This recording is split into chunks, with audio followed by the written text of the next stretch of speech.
আসসালামু আলাইকুম সবাইকে। কেমন আছেন সবাই? আশা করছি ভালো আছেন।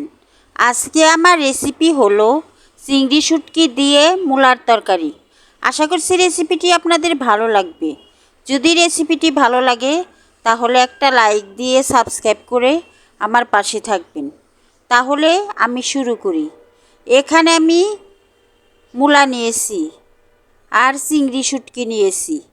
এই শুটকি মাছ দিয়ে আমি মূলাটা রান্না করে আপনাদেরকে দেখাবো। এখন মূলাগুলা আমি কেটে নিব, কেটে ধুয়ে পরিষ্কার করে নিব। রান্না করার জন্য চুলায় চলে গেলাম।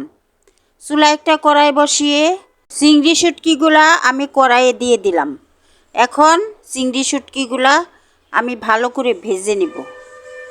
এইভাবে আগে ভেজে নিলে চিংড়ি শুটকি দিয়ে মূলা রান্না করলে সুন্দর একটা সেন্ট আসে। এখন ভেজে আমি একটা বাটিতে পানি নিয়ে পানির মধ্যে আমি দিয়ে দিব। একটা বাটিতে পানি নিয়ে নিলাম, পানির মধ্যে ভাজা চিংড়ি মাছটা দিয়ে দিলাম। এখন ভালো করে ধুয়ে নিব। আবারও চুলায় কড়াই বসিয়ে দিলাম, পেঁয়াজ আর কাঁচামরিচ কড়াইয়ে দিয়ে দিলাম, তেল দিয়ে দিলাম। এখন পেঁয়াজটা আমি ভেজে নিব।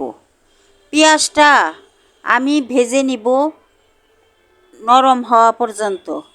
একদম লালচে কালার করে ভাজবো না। একটু নরম হয়ে আসলেই এর মধ্যে যে চিংড়ি শুটকিটা ভেজে নিয়েছি তা ভালো করে ধুয়ে পরিষ্কার করে এই তেলের মধ্যে দিয়ে দিব। আমার পেঁয়াজটা ভাজা হয়ে গেছে। এখন আমি এর মধ্যে চিংড়ি শুটকিটা দিয়ে দিলাম। এখন চিংড়ি শুটকি দেওয়ার পর আমি এর মধ্যে লবণ দিয়ে দিব স্বাদ মতো। আমি একটু নেড়ে চেড়ে ভেজে নিচ্ছি তেলের মধ্যে চিংড়ি শুটকিটা। এখন লবণ দিয়ে দিলাম 1 চামচ, ধনিয়ার গুঁড়া দিলাম 1 চামচ, হলুদের গুঁড়া দিলাম 1 চামচ। এখন নেড়ে চেড়ে চিংড়ি শুটকিটা আমি ভালো করে আবারও ভেজে নিব। এখন এর মধ্যে আমি যে মূলাটা কেটে নিয়েছি তা দিয়ে দিলাম। এখন মূলাটা দেওয়ার পর নেড়ে চেড়ে আমি চিংড়ি শুটকির সাথে মূলাটাকে মিশিয়ে নিলাম। অল্প পানি দিয়ে দিব। পানি দিয়ে মূলাটাকে আমি কষিয়ে নিব। পানি দিয়ে দিলাম। এখন ঢাকনা দিয়ে ঢেকে কিছুক্ষণ রান্না করব। কিছুক্ষণ রান্না করলাম। ঢাকনা তুলে মূলার তরকারিটা আমি নেড়ে দিলাম। ভালোভাবে মূলাটা কষিয়ে নিতে হবে, তা না হলে মূলাটা শক্ত থাকবে।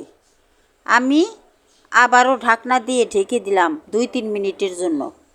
2-3 মিনিট পরে ঢাকনা তুলে আবারও মূলার তরকারিটা আমি নেড়ে দিলাম। এখনও মূলাটা শক্ত আছে, ওই কারণে আমি আবারও ঢেকে রান্না করব। কষানো হয় নাই, পানিও আছে, ওই কারণে আবার ঢাকনা দিয়ে ঢেকে দিলাম 3-4 মিনিটের জন্য। 3-4 মিনিট পরে ঢাকনা তুলে আমি মূলার তরকারিটা নেড়ে দিলাম। এখন পানিটা শুকিয়ে গেছে, মূলাটাও কষানো হয়ে গেছে। এখন এর মধ্যে আমি ঝোল দিয়ে দিব, পরিমাণ মতো ঝোল দিয়ে দিলাম। ঝোলটা দেওয়ার পর এর মধ্যে আমি 1 চামচ জিরা বাটা দিয়ে দিলাম। এখন চামচ দিয়ে আমি ভালো করে নেড়ে চেড়ে জিরা বাটাটা এই মূলার তরকারির সাথে মিশিয়ে দিলাম। এখন ঢাকনা দিয়ে ঢেকে দিলাম 2-3 মিনিটের জন্য। 2-3 মিনিট পরে ঢাকনা তুলে আমি মূলার তরকারিটা নেড়ে দিলাম। এখন আবারও ঢেকে দিব 5-6 মিনিটের জন্য। আবারও ঢাকনা দিয়ে ঢেকে দিলাম 5-6 মিনিটের জন্য। 5-6 মিনিট পরে ঢাকনা তুলে তরকারিটাকে আবারও নেড়ে দিলাম। এখন পানি অনেকটাই শুকিয়ে গেছে, আর একটু শুকালেই তরকারিটা আমার রান্না হয়ে যাবে। আমি আবারও ঢেকে দিলাম 4-5 মিনিটের জন্য। 4-5 মিনিট পরে ঢাকনা তুলে দেখি মূলার তরকারিটা আমার রান্না হয়ে গেছে। এখন আমি চুলার থেকে তরকারিটাকে নামিয়ে নিব। চুলার থেকে তরকারিটাকে নামিয়ে নিলাম। একবার এইভাবে চিংড়ি শুটকি দিয়ে মূলার তরকারি রান্না করে খেয়ে দেখেন। আশা করছি আপনাদেরও ভালো লাগবে। যারা শুটকি মাছ খেতে পছন্দ করেন তাদের জন্য।